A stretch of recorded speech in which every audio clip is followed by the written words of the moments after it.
ব্যাকুল না হলে ভগবানকে পাওয়া যায় না। কিরকম ব্যাকুল হতে হয় তার একটা উৎকৃষ্ট উদাহরণ শ্রীরামকৃষ্ণ ঠাকুর দিয়েছিলেন।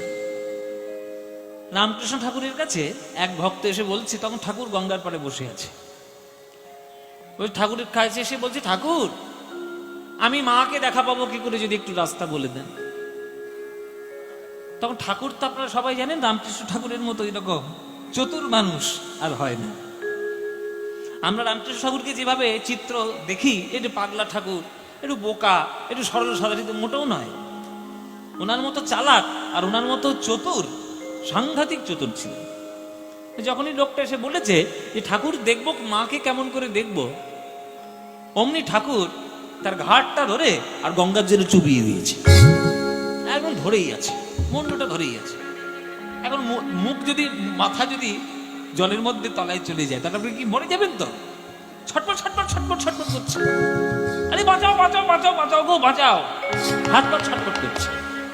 খানিকক্ষণ পর টেনে তুলেছে, তুলে এবার বলছে, এই যে আকুলতা ছিল তোর, বেঁচে থাকার জন্য ছটপটানি দেখিয়ে তুই বাঁচার যেমন আকুলতা দেখালি, এই আকুলতা যদি মা মা বলে ডাকতে ডাকতে যেদিন দেখাতে পারবি, সেদিন তুই মাকে দেখা পাবি।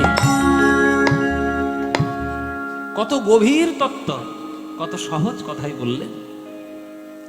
আকুলতা কোথায় বাবা? আকুলতা তো নেই। প্রত্যেক দিন আপনি কত টাকা রোজগার করবেন, তার প্রতি যতটা আপনার আকুলতা রয়েছে, ঈশ্বরকে ডাকার সময় তো সেই আকুলতা নেই। দুটো পয়সা কি করে ঘরে আসবে তার জন্য সারাদিন খেটে বেড়াচ্ছেন, তার জন্য যে আকুলতাটা রয়েছে, ঈশ্বরের চরণে একটু প্রেম পাবো, কই সেই আকুলতা তো আপনার নাই। তাহলে ভগবান পাবেন কি করে? কৃষ্ণকে পাবেন কি করে? তার প্রেমকে উপলব্ধি করবেন কি করে?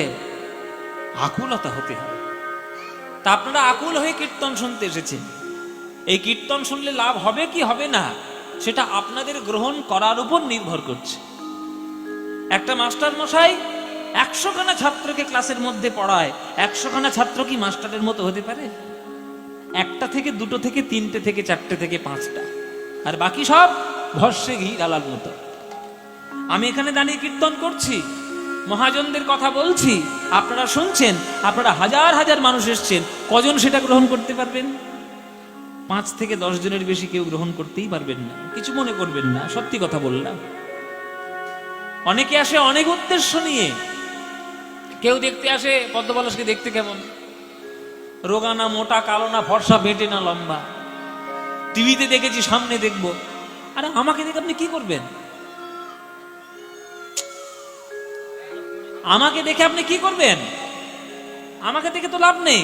আমার মুখের দিকে তাকিয়ে কি হবে আপনার? আমার মুখ ভগবান আমার মুখ করে পাঠিয়েছে, আপনার মুখ আপনার মুখ করে পাঠিয়েছে।